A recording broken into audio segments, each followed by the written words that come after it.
Hi, my name is Gail Aiken. This is College Physics 1. Um, and instead of lecturing on the whiteboard, I'm going to do my lectures on this computer. So you'll see what I write up there. You know, it works just like a whiteboard here. But the benefit is that after class, then I can make a PDF of everything I've written. So you can print out the notes for later, or if you miss a class, you can print it out and use those notes. And then also that thing that I started here is a video recorder. So I'm also recording a video of what I write that's timed up with what I say. So especially if you miss class, you can go to YouTube, check out the video, you know, maybe even take notes in the margins as you watch the video on the PDF of the notes. So I think you'll find that to be a useful thing, especially when you miss class. And then also, if there's ever a part of the class that you'd like a second chance at understanding, maybe an example problem or something where you didn't catch what I did, you can go back and on YouTube and rewind it and look at it. So that's why I'm lecturing on the computer here instead of on the board. So today, the first thing I'm going to do is just go through the syllabus, talk about the structure of the class, talk about the grading, talk about where to find materials as the class goes on. And that's going to take more than half the class. And then I'll get, actually, the next thing I'll do that I think will probably take the rest of the class is, you know, physics and math are pretty tightly tied together. And so at Normandale, we have 3 different levels of physics classes based on the math requirements.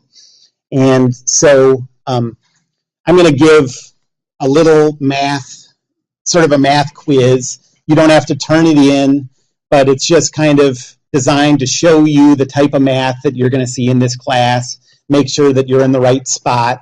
I think not everyone will be able, most people in the class won't be able to do all of the questions.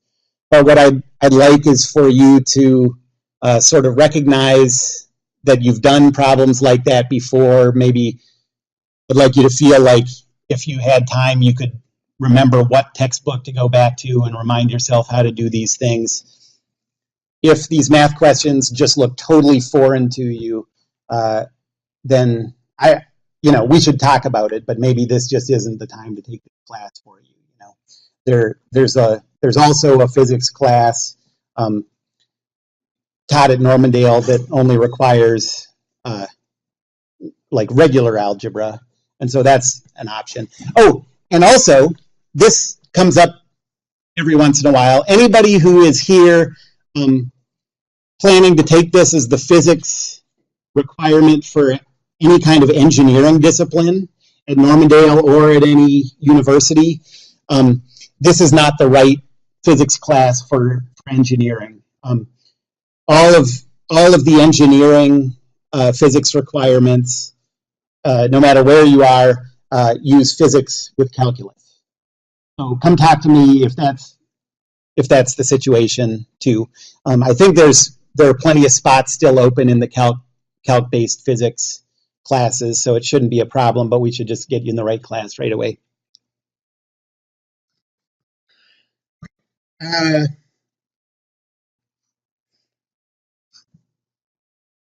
So in this class, let me show you what the PDFs and everything look like, since I mentioned that about taking notes on the computer. So here's what you'll see.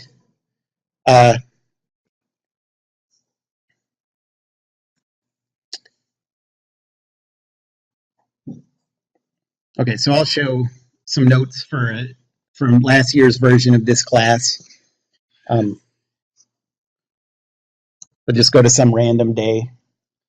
So this is what I wrote up on the computer.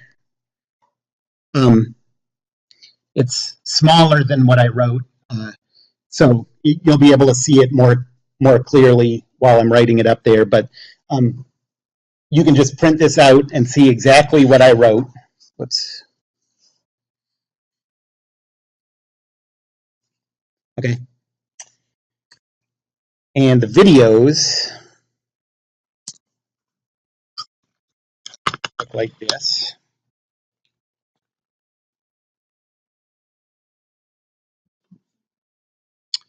They are not captioned. We should probably talk about that after class.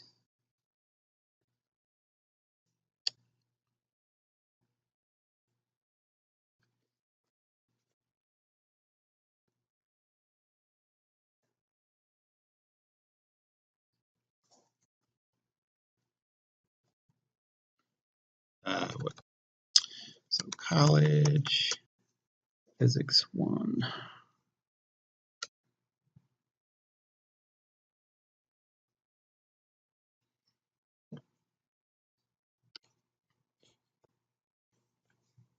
The videos are captioned in the sense that I'm just talking about what I'm writing up there, but they're not captioned. That's right. Mm-hmm.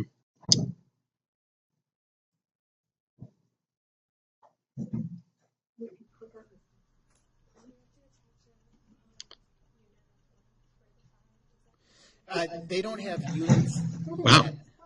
Because these are amazing. Mathematical things. I never knew that was there. But these are going to represent position, velocity, and acceleration. It was talked super clearly. And that's great. If it's a velocity vector, it'll have units of meters per second. If it's a position vector, it'll have units of meters like that. So here's what you see. You can see you're just basically watching my pen, listening to my voice. It's all synced up. So it's like being there at the lecture. Okay. If you break it up, if you break the space up into first, second, third, and fourth quadrant, you know that, like, for example,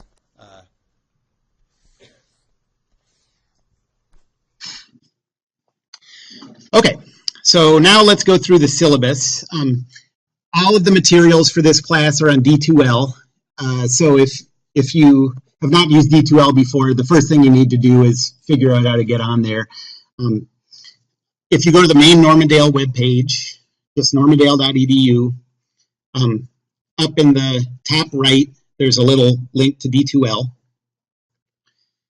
And to log in, you need your star ID and your star ID password. And if you don't know what those are, just go to tech support. You can come talk to me after class, and I can point you towards tech support, and they can get you set up there. But once you log into D2L, you see something like this. This format they changed some things about D2L since the spring. So I haven't seen what yours looks like, but hopefully it looks something like that right when you log in. And you have a list of all the classes you're taking. These are the 2 classes I'm teaching. So I'm going to click on college physics.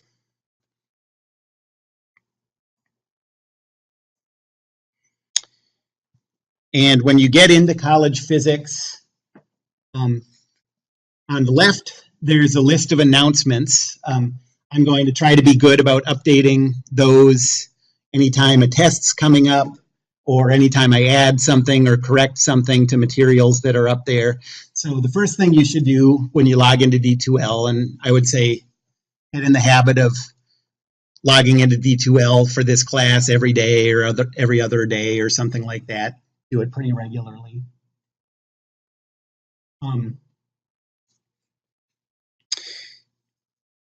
So first you'll check the announcements, and then all of the materials, all of the files that you'll need to use are over in content. So go to the content browser.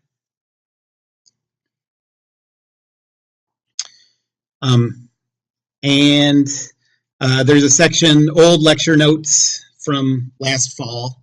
That's all of the lectures from last year, and they're not going to be exactly the same as this year. I always change some things, but it's going to be pretty similar.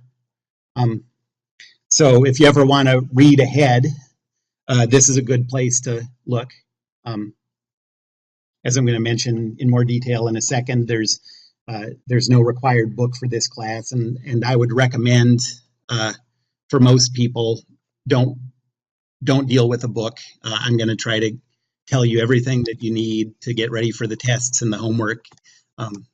So I think that's a more direct way to get ready for what you need in this class, is just listening to my lectures, going over my notes. And then some other things that we'll talk about later. To get to the syllabus, go to course information. And then there's the syllabus.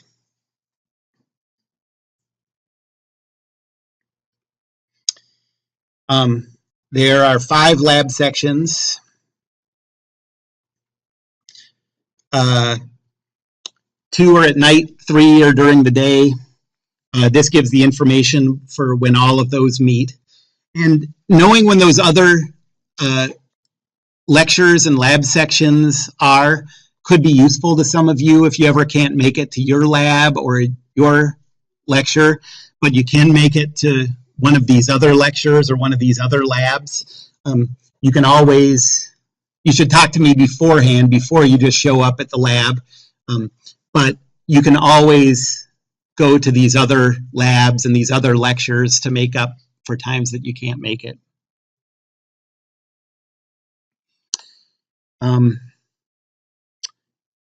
My name's Gail Aiken.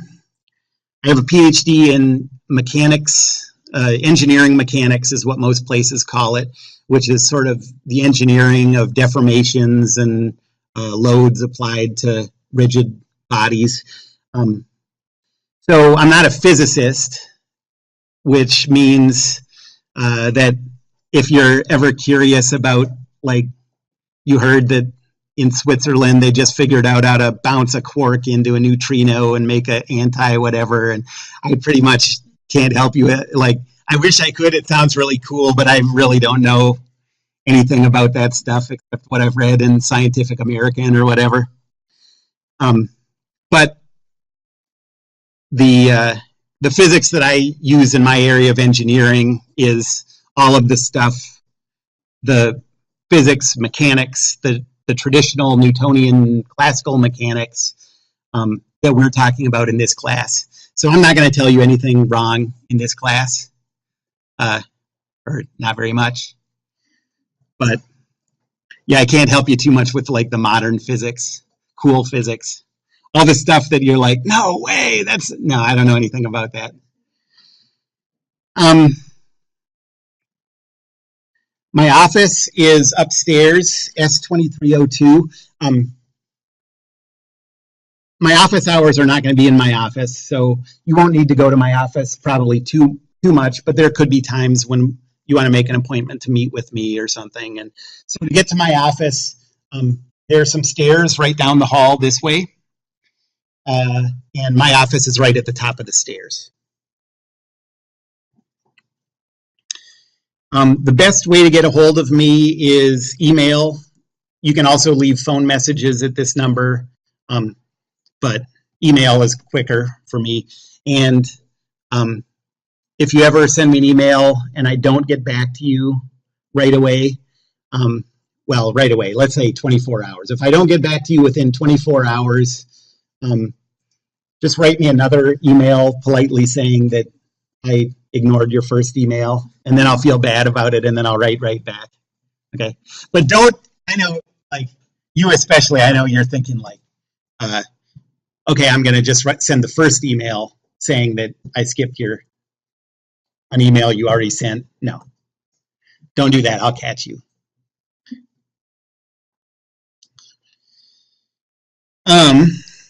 So what happens, like, if I skip your email, here's all that happens. I don't mean to skip it. It's just like, I get the email, and then I'm like, okay, I need to check something before I answer that. And then in the meantime, I get enough emails that your email goes like, and then it gets here, and then it's gone. You can't expect me to remember an email that's like on the second page. Come on. So, no offense if that happens.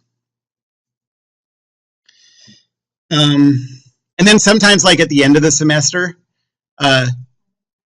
yes.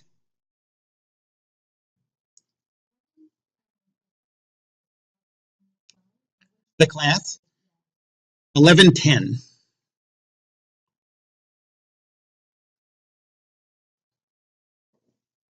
Oh, okay. So the section.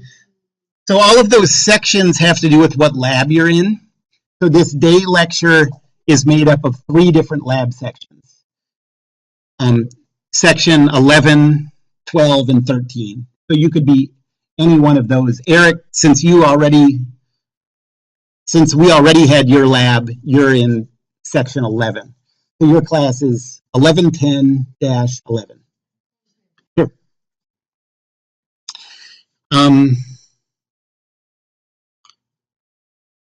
Okay, and then office hours. I'm doing office hours on Monday and Wednesday in the same room where you do your lab, 1324, so that's just 2 doors down this way.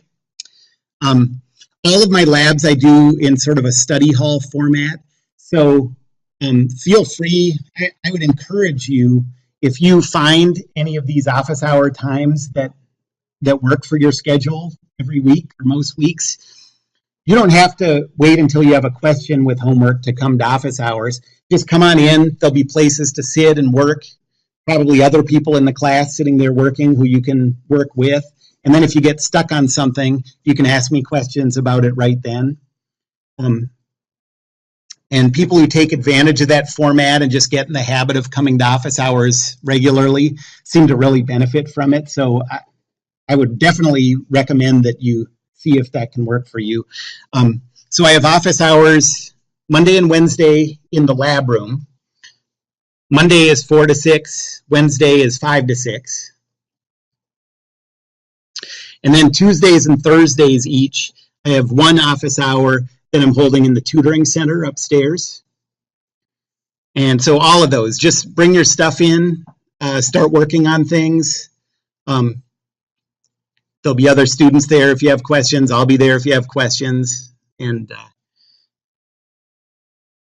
you can meet some other people in class, find some people who, you can work on problems with outside of class. It just seems helpful in a lot of ways. Any questions about office hours or getting a hold of me or locations of anything?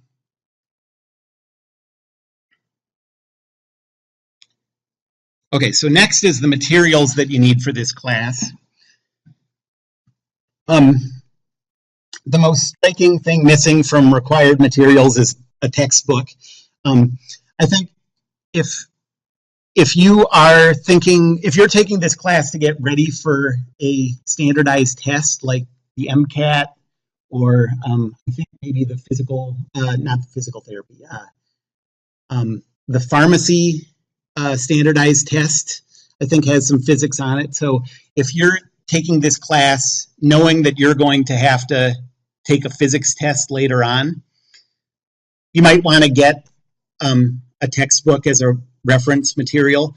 The textbook that I'm basing these lectures on most is this one, Physics Principles and Applications by Giancoli. The current edition is the 6th edition, I think, but the 6th edition is pretty expensive. You could probably save a lot of money if you go to eBay or some source for used books and look for an earlier edition of that book. It'll work just as well because the chapters tend to be almost identical. It's just that they change the numbering of the problems, and you won't be relying on the problems for this class, so you don't need it for that. I'll give you all the problems you need. Okay. And then a second reference that I recommend for this class and any science classes you take is Sham's Outlines. If you've never seen those before, it's a really useful It's a really useful resource. It's cheap. Each one costs about $15. They make it for every science class you'll take from now until you're done with this stuff.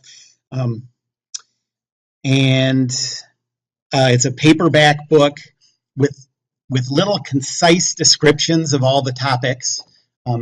It's not as wordy as a textbook, but it's just meant to sort of jog your memory on a class that you've supposedly already taken. And then it has just tons of problems. All of them have answers posted, so you can check your answers, and most of them have full solutions posted. So it's a great resource for just practicing problems when you're getting ready for a test. If you have any questions about either of those two books, let me know and I can tell you more about it, or I can show you what the textbook looks like or anything like that. Any questions about the books right now? Okay, so my recommendation is, as far as just getting through this class, doing well in this class, don't use outside resources. Or using outside resources helps you sort of get a broader perspective on the topic.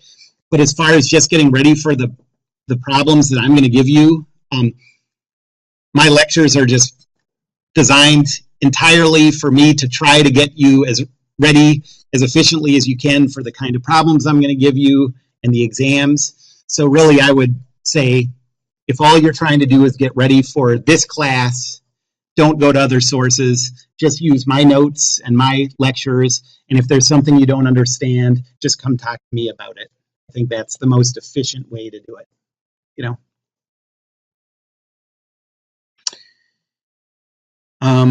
The prerequisites for this class, there's only one prerequisite, college algebra. And like I said, after I go through the syllabus, I'll give you a little quiz to sort of check that your mathematical background is in about the right place for this class. Like I said, all the materials you need for this class are going to be on D2L, so make sure that you know how to get onto the D2L site. And then the topics to be covered in this class. I'm not going to, instead of going through one by one all the topics, I'm going to, just give a sort of an overview. The idea of this class is 2 semester intros to physics are always broken up in pretty much the same way. The first semester has to do with things, the motions of things that you can feel and hold and throw and push, and the kind of things that you have everyday experience with.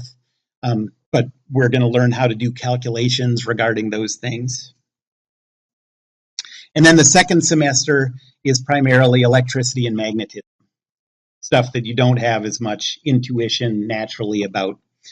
And so this class is called mechanics, and it just has to do with pushing on things, pulling on things, throwing things, dropping things, what kind of motions are going to result from those actions.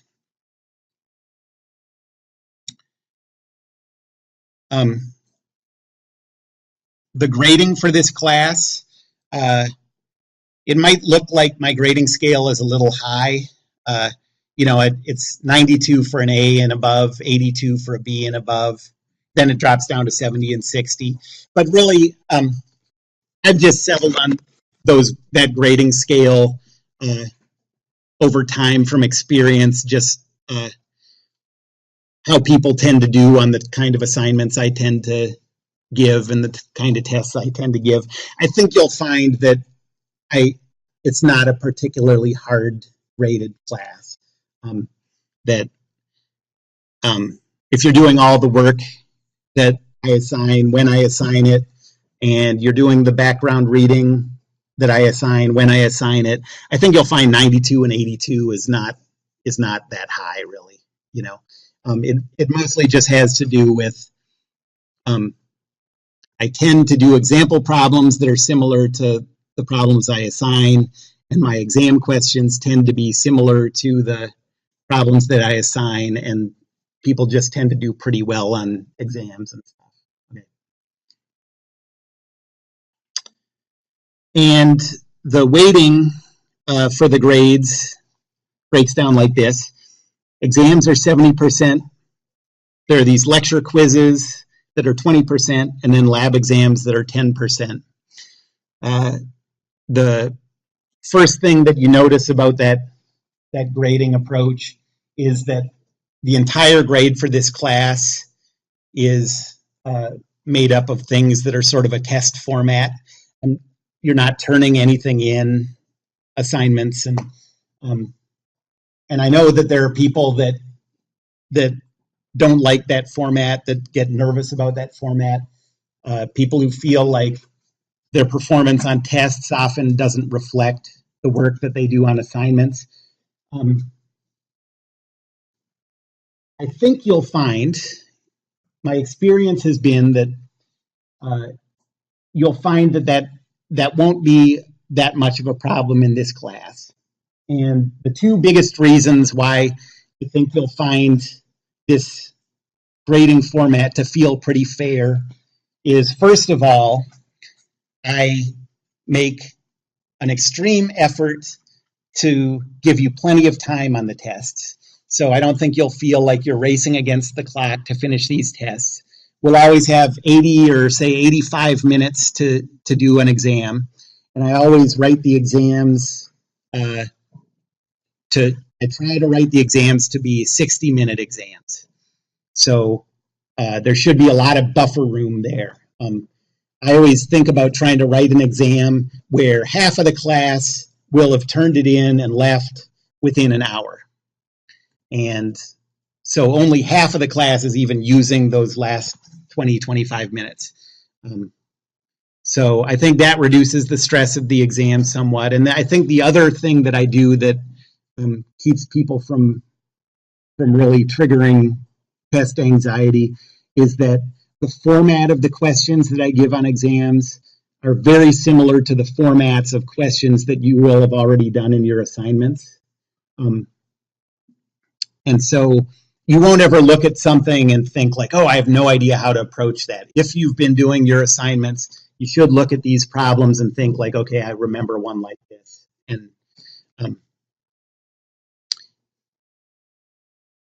And so again, I would say, yeah, I know there are people who get nervous about a test that's based, a class that's based entirely on tests, but I think you'll find that it's not too bad. I would love to, I think really it would be ideal if I could give assignments and you turn them in, and I could grade them and put comments on them and get them back to you in a timely way. But I just haven't found a way to do that. I end up hanging on to them for a long time, and when I do get to them, all I have time to do is just write a number grade on them, and it just hasn't really worked out very well. And so this is what I've come up with.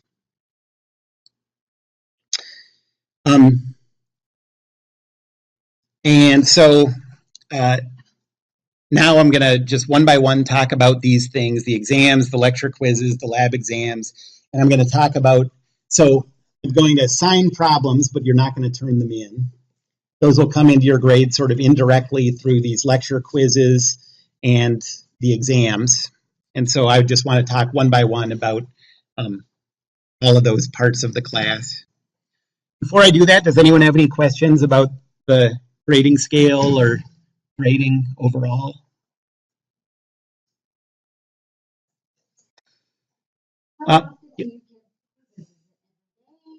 No, we'll talk about that. The schedule is all right there. So there'll be 7 total quizzes, and the dates for each one is given. So let's just wait to talk in detail until we get to that section. Sure. Any other questions right now before I go into the details? Okay. So first, I would say the heart of this class is this set of practice problems that I'm going to give you. They're already posted on D2L. You can look at them. There are problems for each one of the sections that we're going to go into.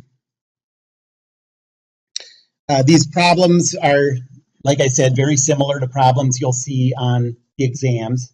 So even though you're not going to turn them in, it's very, the most important part of this class is understanding these practice problems. For 3/4 of these problems or something like that, I have full solutions also posted for them. So there are some of those that don't have solutions, but most of them, if you get, if you try to do it and get stuck, you can go to the solution and find a little hint, give you something to get you over the hump, and then go back and work on the rest of it. At the beginning of class, I can always spend a little time answering questions. So if there's ever a homework problem that I don't have a solution posted for that you want a hint on, I can do that at the beginning of class or in office hours or whatever. So I'm happy to give help on the ones that there aren't solutions posted for. But I think it's important that you don't rely too much on those solutions. It's sort of easy to convince yourself you know how to do a problem if you're looking at the solution a lot. And then when you get a similar question on a test, you find that you don't really know how to do it. So I would recommend that when you do these problems, you try as hard as you can to do it without looking at the solution, and then just use the solution for little hints if you get stuck, or at the end to compare your final solution to that final solution.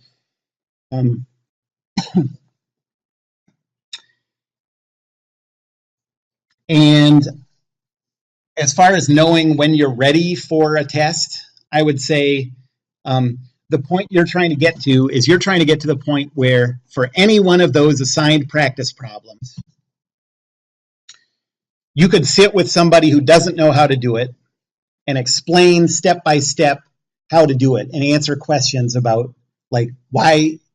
So now you divide here and multiply both sides by -1. Like, well, why do you multiply by -1? If you could answer all those questions about how to do these problems, if you understand those problems to that level, then you'll do great on the test. Okay.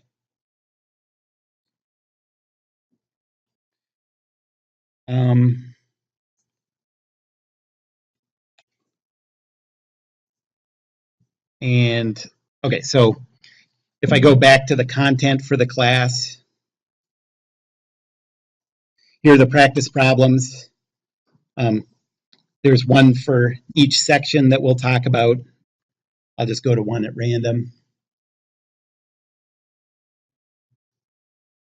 So here's all the problems.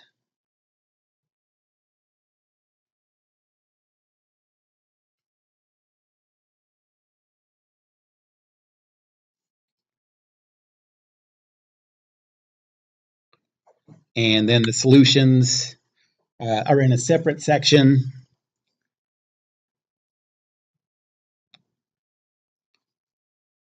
And those are all just solved in my writing according to the approach that I talk about in class.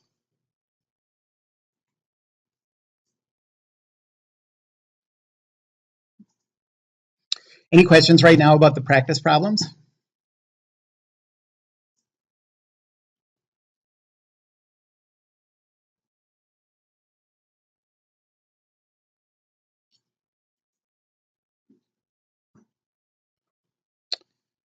Okay, so now let's talk about the exams.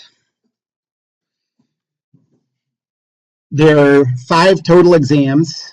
The dates of each exam are given here. If you ever can't make it to your exam, but you can make it to the corresponding night class exam, feel free to do that. You don't even have to tell me ahead of time to show up for the night class. And it's the corresponding day exam and night exam they cover the same topics, but they're not identical tests, So yeah, feel free to show up on the Monday or the Tuesday, whichever one works for you. 5 total exams. Each one is worth the same amount, so each one is worth 14%, so they add up to 70%. And the 5th exam is given during our scheduled final period, which is listed here, I think. No, it's not. Well, I'll look that. I know it's available already. I'll look that up and I'll put it in the announcements.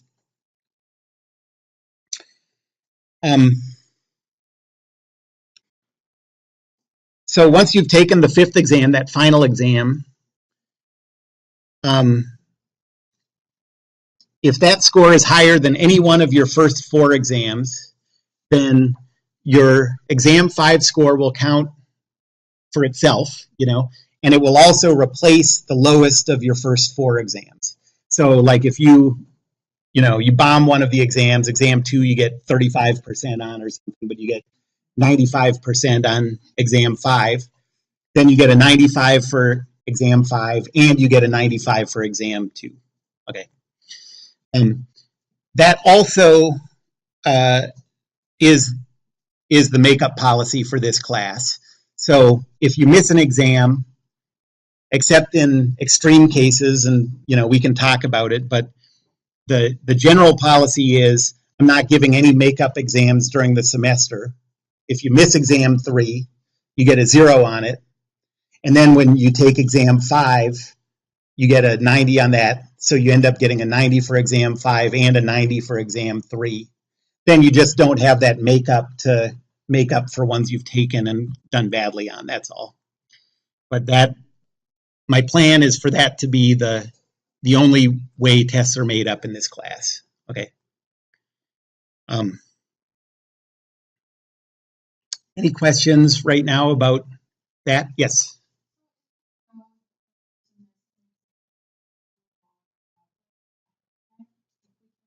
Come talk to me and we'll see, okay? Yeah, that's right. I don't like to do that.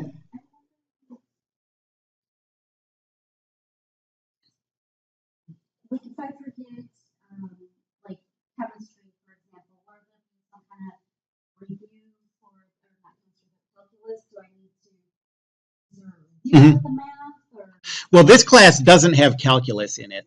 This is college algebra based.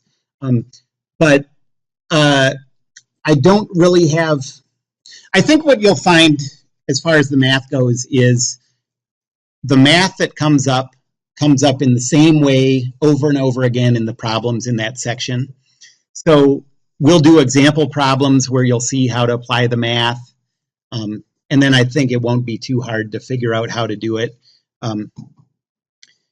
But if that isn't the case, if you ever, sure, if there ever is a time where you can't figure out how the math works for a problem, let's talk about it in office hours or after class.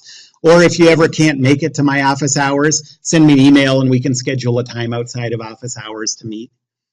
I would ask though, please schedule, if you want to meet outside of office hours, just please let's schedule it. Because otherwise, I have 150 students a semester, and if people are just stopping by my office, it's really hard for me to get the stuff done that I need to get done. So if you want to meet outside of office hours, send me an email. We'll say like, okay, how about Tuesday at whatever, we'll set up a time and then we'll meet. Okay. And to finish your question about the makeups, yeah, I will give makeups in certain cases, but I don't like to give too many of them because there's so many people in the class and I don't know who knows each other, and so then I feel obligated to make a different version of a test, and I didn't, it's so. But yes, please come talk to me, and we'll see case by case. Okay. Any other questions about exams?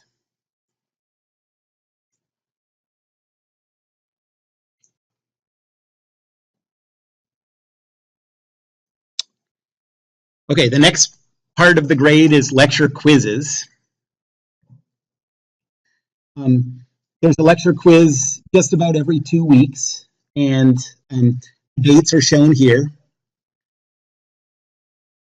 The lecture quiz is going to be the last 15 minutes of that class, and it'll be made up of two things. Short answer questions about the lectures. So I'll ask you about specific things that I said in lecture.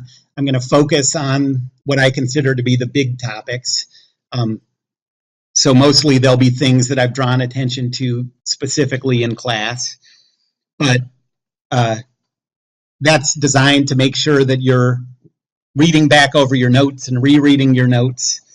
And then the other type of questions that are going to be on these lecture quizzes is I will put problems on those that you've already been assigned.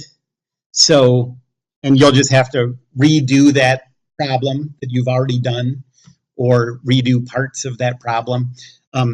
It's just, the idea of these lecture quizzes is to make sure that not only are you taking the notes and doing the problems, but that you're doing what you have to do to remember what I said in class and to remember how to do those problems. It's just trying to sort of set up study patterns that'll carry you through the exam.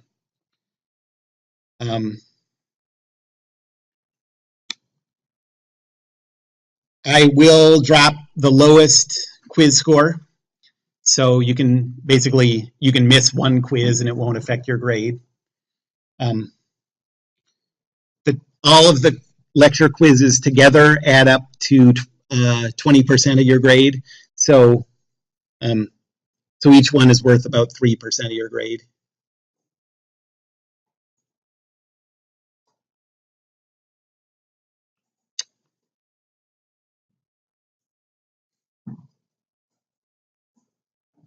Any questions about the quizzes?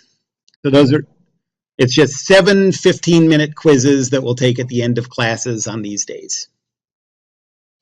And I'll try really hard to remind you when they're coming up and that kind of thing, but they're all here on the syllabus.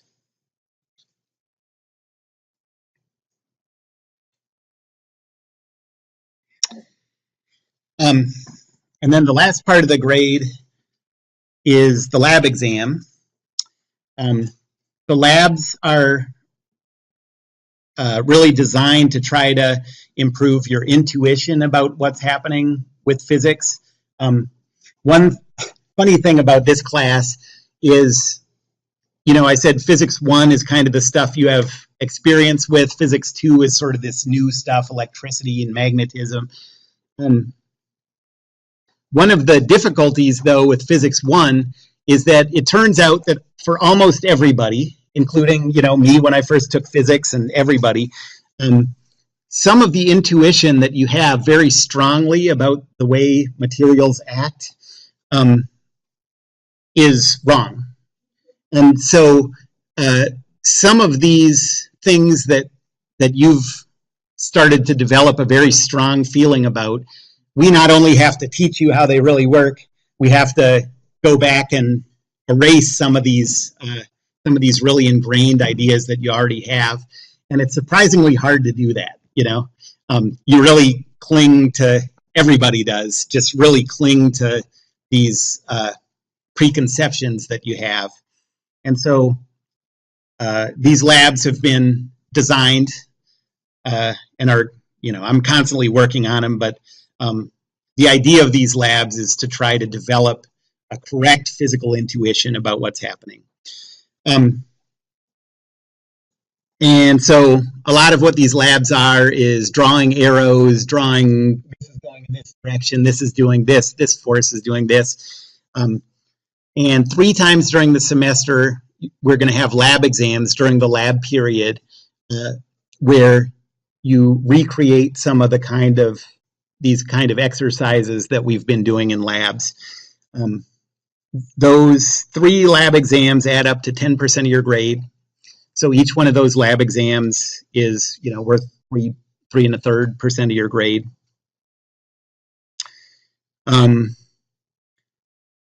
Again, I would prefer not to do very many lab makeups. If you want to make, you know, if you think you need to make up a lab, come talk to me and we can site on a case-by-case basis. But it would definitely work a lot better for me if, so say you can't make it to lab exam 1, you can't make it to your lab that period. Look back at the schedule of all 5 labs that are happening during that week and find one of those other 4 labs that you can make it to and take the test there. Yes?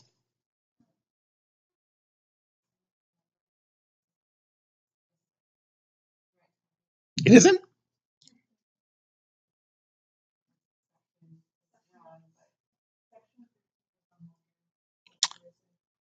Huh. Okay. So also, Eric, I told you the wrong lab number. Thanks, I'll correct that, and I'll put I'll mention it in the announcements when it's corrected. You can print out a new syllabus or whatever.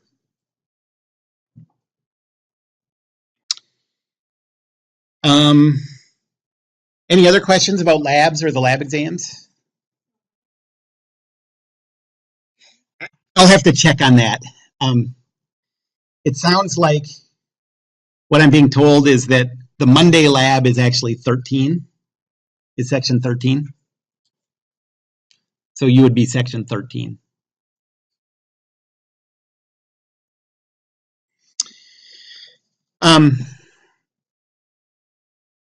Cheating policy. Cheating only comes up in this class as somebody looking and copying the work of someone else while they're taking a test. Please don't do it. It comes up every once in a while. I can't catch it all the time, but I can catch it more often than you might think. And I hate doing it, and you hate when it happens, so don't do it. Please.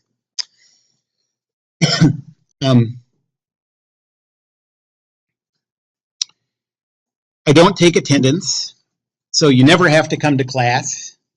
All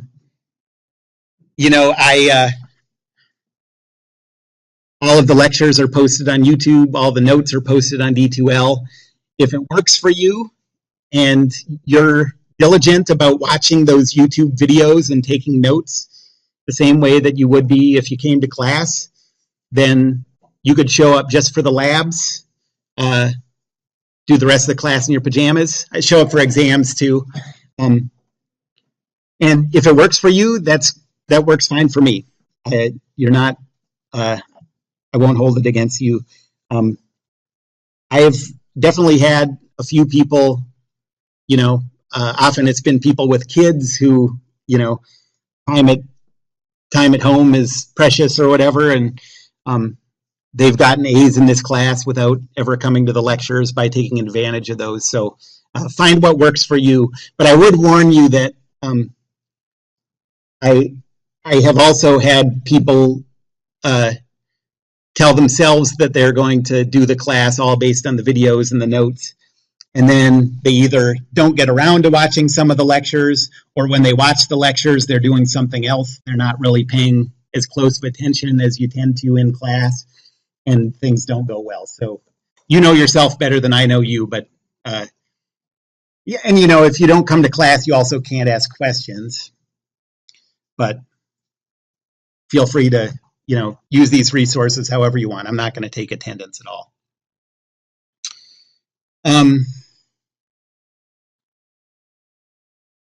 And it's a big class, full classroom.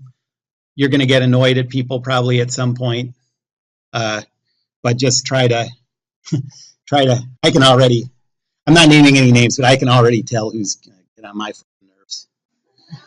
But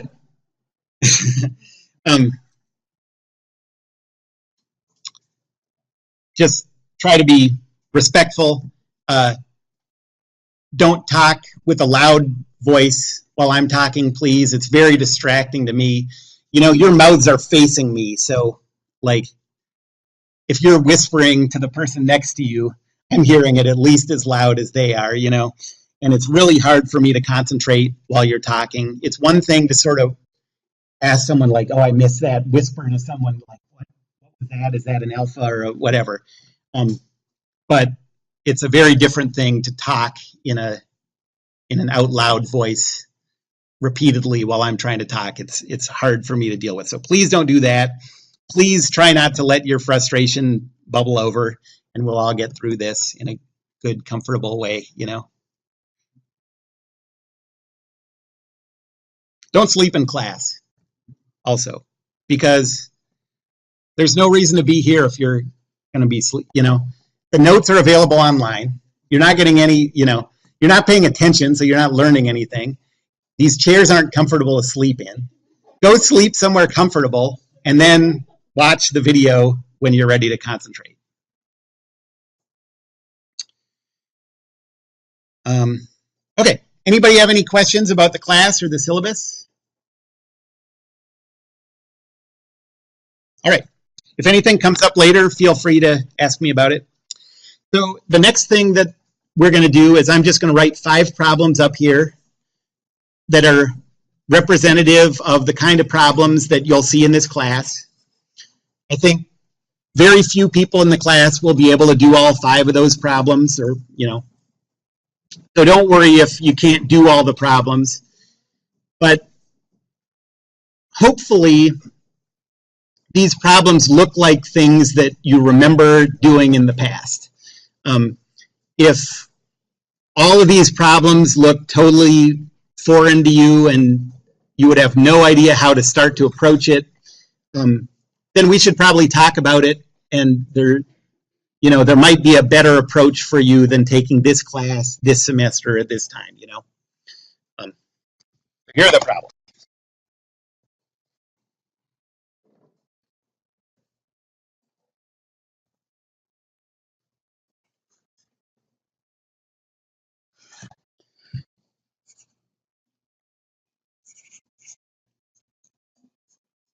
Math quiz.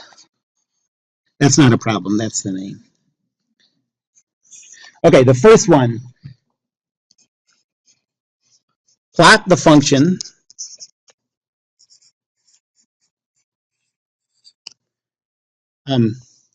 y equals x squared. Oh, and I don't know if I said this.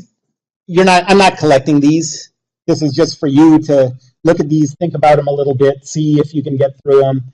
I'll go through the solutions, but it's really just for your own benefit to make sure that people are placed in the right class. Okay.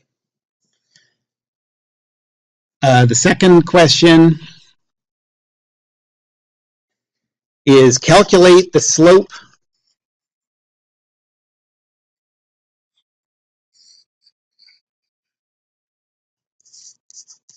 of the line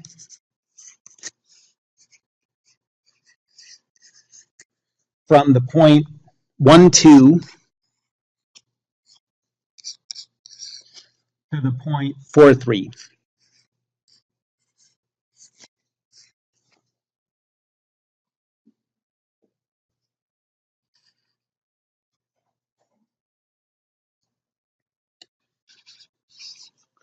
The third question is simplify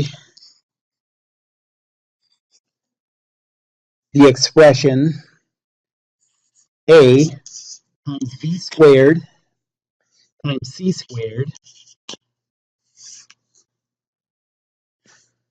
over b to the 4th power times a times the square root of c.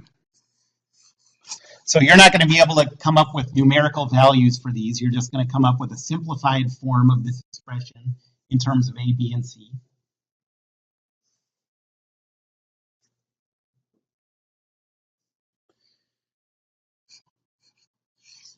Fourth, solve this expression for a.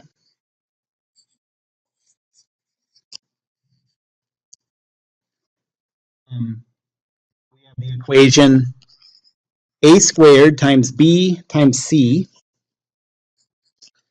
is equal to 4c plus b squared times c squared. And so this one, you are going to come up, well, you're not going to come up with numerical expressions for these, but you're going to be able to express a in terms of b and c. And number 5,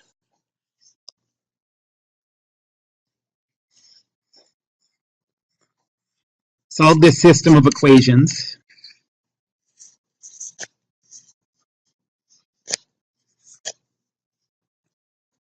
So we have the first equation says x1 plus x2 is equal to 50. And the second equation says 2x1 minus 3x2 is equal to negative 10. So for this one, you are actually going to be able to come up with numbers for the variables x1 and x2. Okay, so take a few minutes and see if there are any of these you can solve, which ones you can solve. Try to get as far as you can on all of them. And after you've had some time to work on it, I'll go through, show you the solution approaches for all of these. All of these are types of problems that you will see in this class.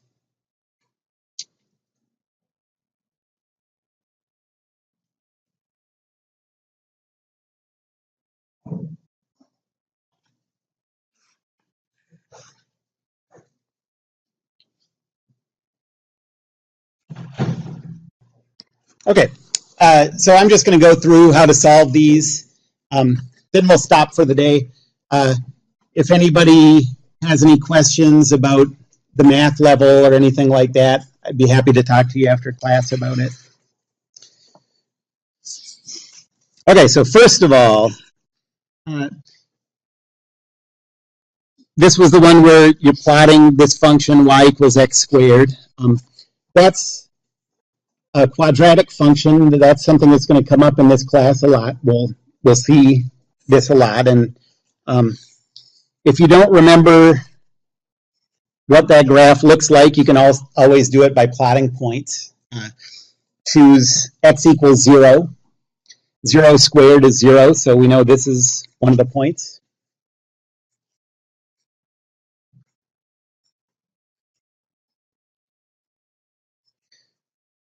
And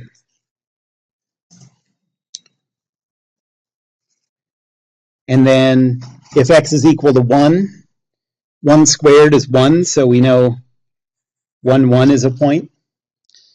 If x is negative 1, negative 1 squared is also 1, so negative 1, positive 1 is a point. If x is 2, 2 squared is 4, so 2, 4 is a point. If x is negative 2, negative 2 squared is 4, so this is a point. And you get a shape like this.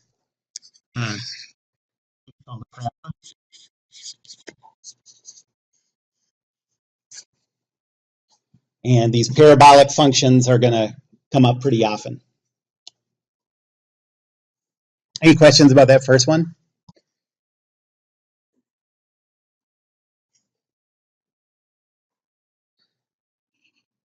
The second one, we're trying to calculate the slope between 2 points, and those points are 1, 2,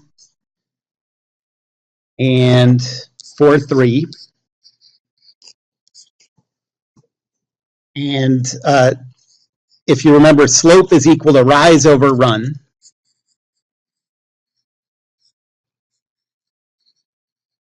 Another way to think of that, rise is the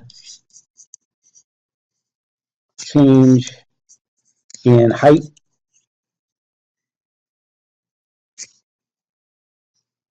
And run is the change along the horizontal, change in the horizontal position. Okay, so I'm going to call this our destination point. And I'm going to call this one our starting point.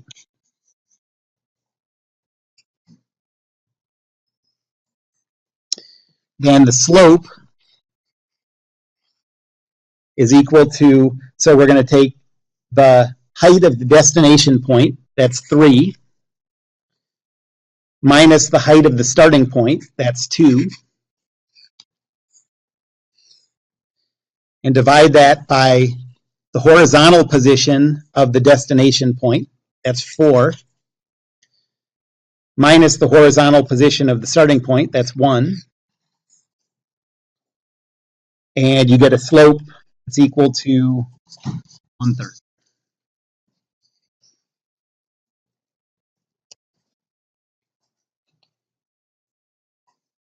And the slope, what that tells you is, you can think of that as telling you how far the line between those points is from horizontal. So let's see. Our first point was 1, 2, so I'll call it that. And our second one was 4, 3, so like there. And this slope tells us how far that line is from horizontal. It's a positive slope, so it's counterclockwise from horizontal.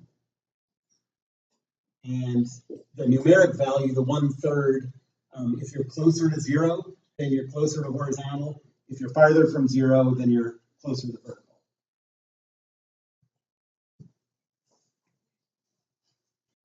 And this idea of slope is going to come up really often in this class.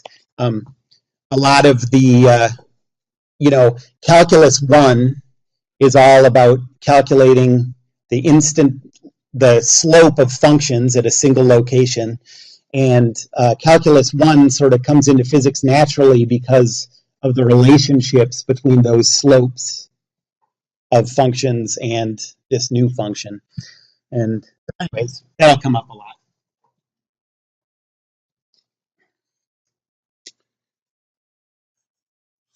Okay, the third one, we have this expression a times b squared times c squared divided by b to the 4th times a times square root of c. So I'm going to rewrite this expression. So we have a b squared times c squared divided by b to the 4th times a times square root of c. And you could write that as a times b times b. You could think of c squared as c times c, and c is square root of c times square root of c.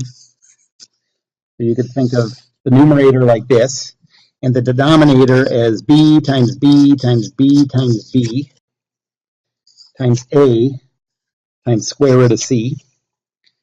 And now you can see what things cancel out. The a's cancel out. 2 of the b's cancel out. 1 of the root c cancels in the numerator and denominator, and you end up with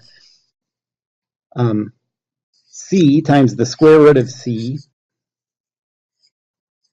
over b squared.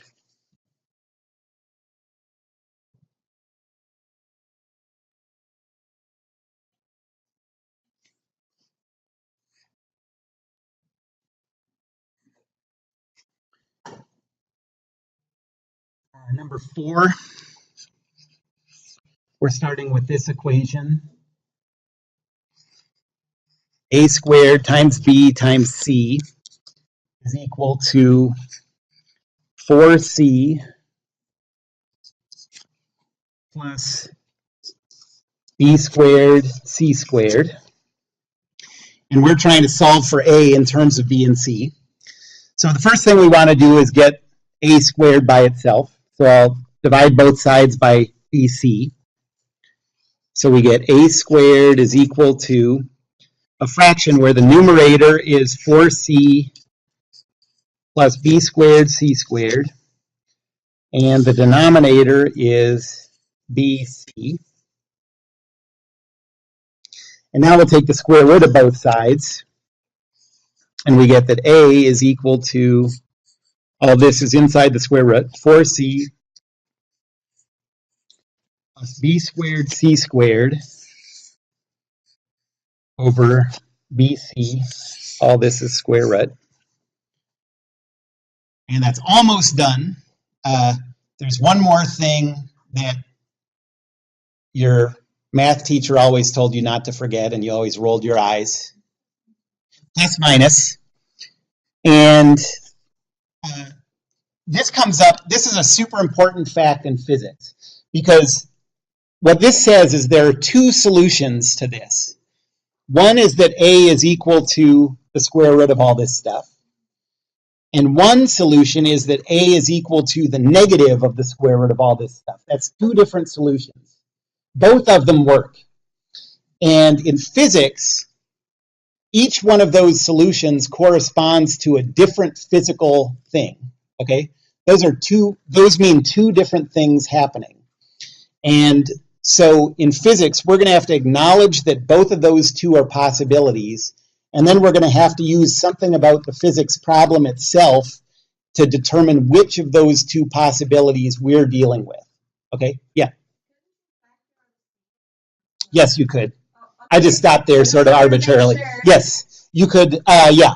So it would be cleaner to write this as 4 plus b squared c over b. Yep. Mainly, I wanted to bring this problem up just to say the thing about plus or minus. I remember when that first used to come up in math classes, and it wasn't really clear to me why that was important. It just seemed like something that they made us remember. But in physics, what we're going to see is that those correspond to two different things happening, and we're going to have to choose which one of those two is happening in our problem. Okay. And then the last one, number 5, that's the system of equations, two different equations.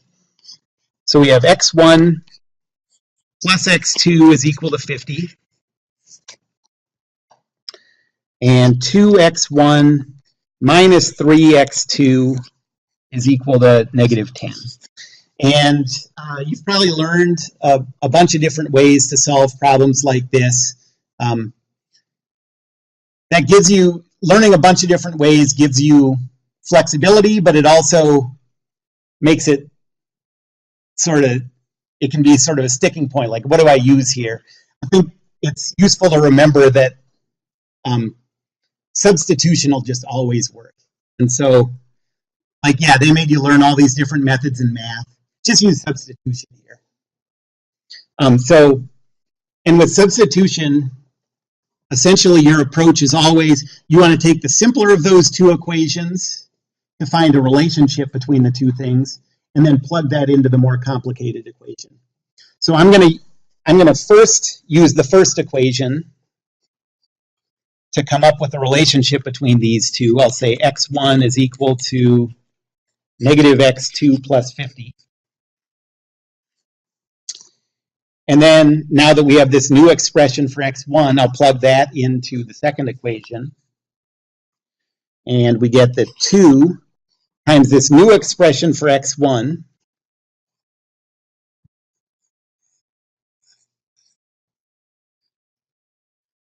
minus 3x2 is equal to negative 10.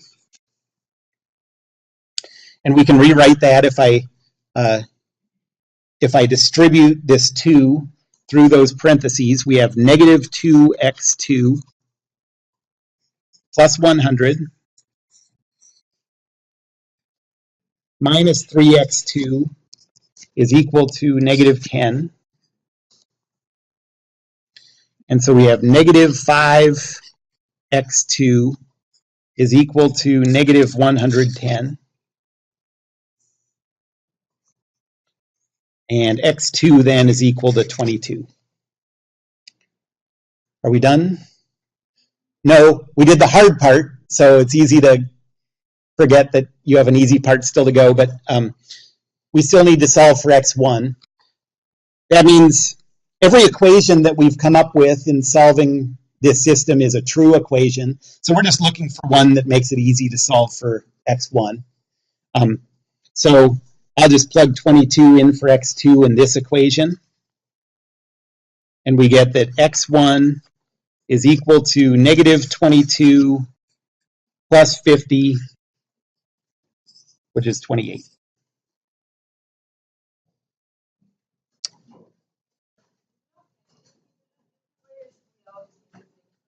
That's okay, yeah.